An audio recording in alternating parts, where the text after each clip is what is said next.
Guys, paano nga ba gumawa ng mga ganitong background? Pumunta sa CapCut, then new project, then library. Maghanap ka dyan ng ulap guys. Ulap.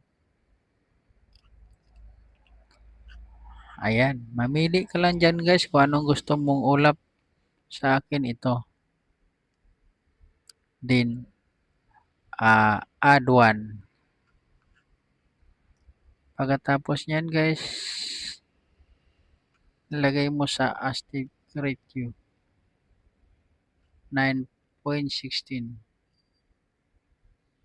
Then, i-ano mo lang yan siya, lakihan mo lang yan siya guys. Yan, para magkasya dyan sa ano.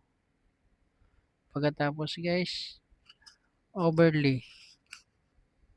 Then, add overlay. Then, hanapin mo yung video mo dyan na ginawa guys. Yan, sa akin. I-timing lang yan guys, naglalakad ka na. Tulad nito, tapos split. Burahin mo yung nasa unahan. Then, iurong mo sa dulo guys. Pagkatapos niyan guys, putulin natin dito yon. Masyado na kasing mahaba.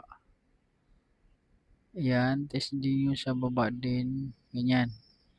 Pagkatapos hanapin mo yung remove background. Remove BG.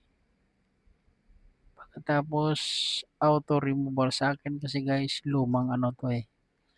CapCut kaya may auto removal ako. Pindutin natin yan. Hintayin mo yan dito guys na magkulay green. Yan. Then check. Ayan guys oh. Naglalakad guys. Ayun. Pabalik-balik pa. Parang buang. Sana nasundan guys. Thanks for watching. Bye.